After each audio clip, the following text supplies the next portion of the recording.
weave into your A-level women of literature essay, you're in the right place. Stage 2, Schofield on Shakespeare.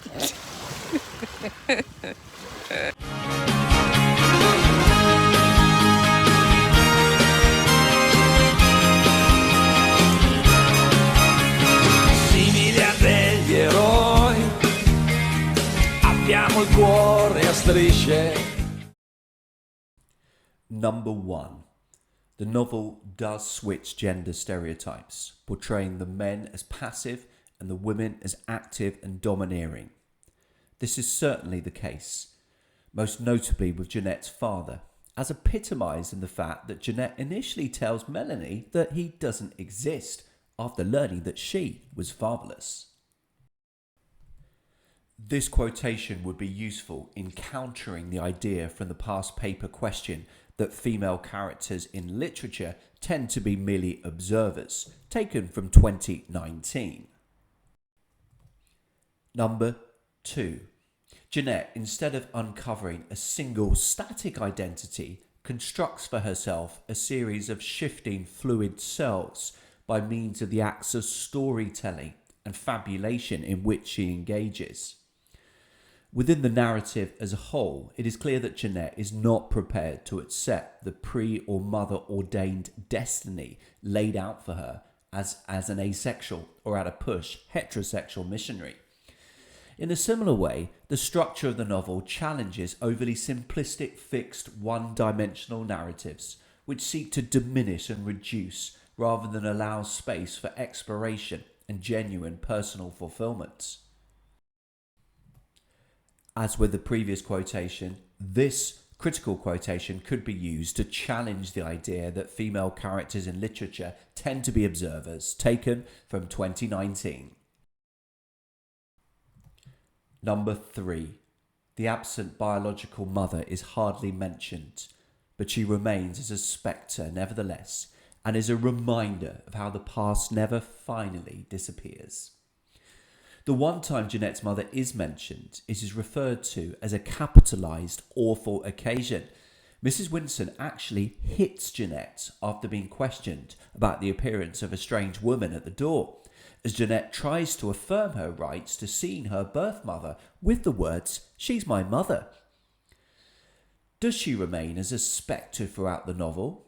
Certainly, Jeanette feels a void in her life following the loss of her community and the loosening of her bond with Mrs. Winterson, hence the yearning tone of the final pages of the novel, including "the unknownness of my needs frightens me."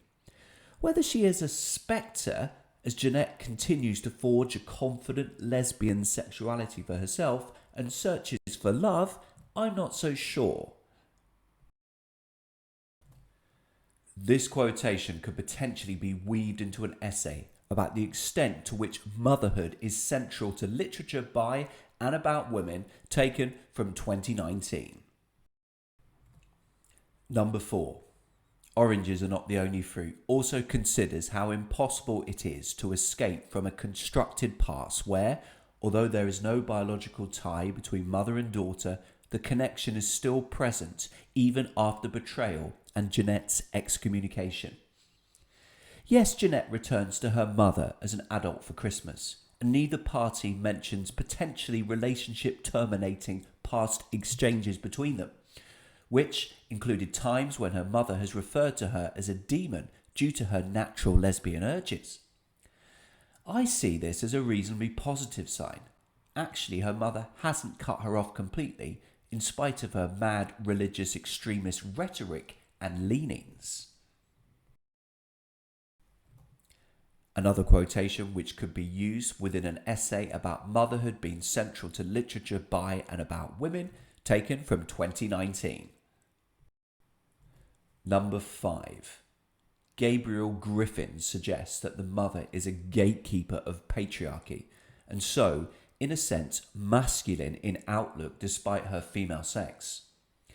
This is an interesting one, and is certainly backed up by the ridiculous way the Pentecostal Church, supported by Mrs. Winterson, respond to Jeanette's sustained lesbianism by suggesting that it has been caused by women having too much power within the church. In Judges, the narrator reveals, By Sunday, the pastor had word back from the council.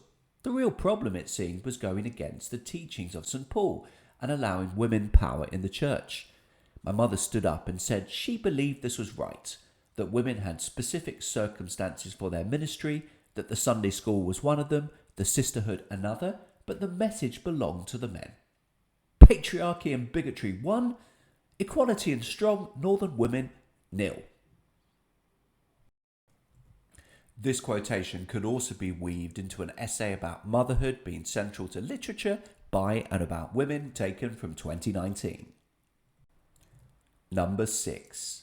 In choosing to have Jeanette return at the end of the Bildungsroman to her adoptive mother, Winterson turns away from the masculinist form that rejects the mother for independence and adulthood and adopts the Ruth paradigm that acknowledges the bonds. And so Winterson's novel moves towards a space where subjectivity can be constructed out of female connection rather than exclusively through separation and silencing. I think it's quite easy to challenge this albeit interesting quotation in that the connection between Jeanette and her mother at the end of the novel is tenuous to say the least. Yes, it is surprising and perhaps a relief that Jeanette and her mother seem to have come to some kind of uncomfortable compromise in relation to their incompatible differences.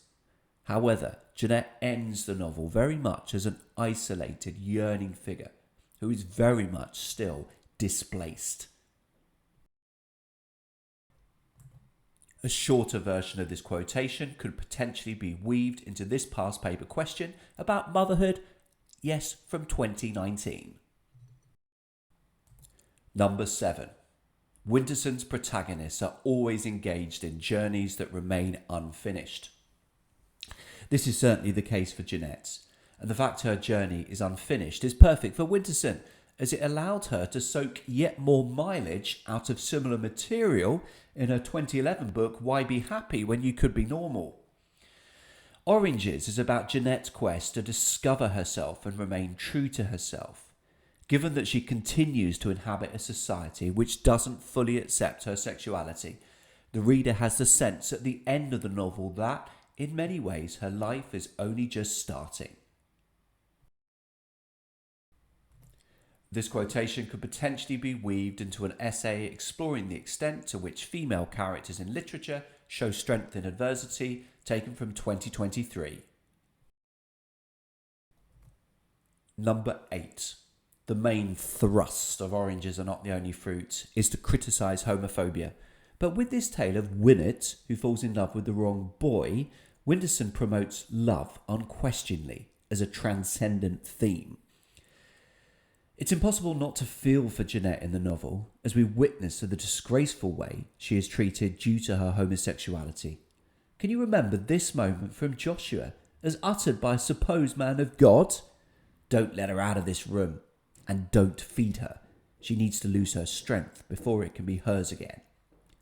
However, Winnet is also treated shamefully following the exposure of her heterosexual relationship. Winterson's promotion of love, natural love, whatever the orientation of those involved, is confirmed towards the end of the novel with the passionate, misandristic, I would cross seas and suffer sunstroke and give away all I have, but not for a man, because they want to be the destroyer and never be destroyed. That is why they are unfit for romantic love. There are exceptions, and I hope they are happy. Such a quotation could be weaved into an essay about the extent to which lives are often shaped by romance, taken from 2022. Number 9. The lesbian lovers are not presented as either troubled inverts or as acting out exaggerated butch femme roles. Indeed, it is the heterosexual relationships which appear by contrast strange, dysfunctional, and in the case of the woman who married a pig, damn right, grotesque. This is certainly the case in the novel, although I wonder whether Winterson's rather strange references to men and pigs suggest more about her own weird antipathy to men rather than anything else. This quotation could potentially be trimmed and weaved into an essay about female characters showing strength in adversity, taken from the 2023 paper. Number 10. In Oranges, as Douane avers, Jeanette's strength emerges from a profound and unshakable conviction that her lesbianism is right, and that any attempt to condemn or despise her, a celebrant of that most natural of passions, constitutes perversion. Throughout the novel, Jeanette's sexuality comes across as natural and having evolved organically.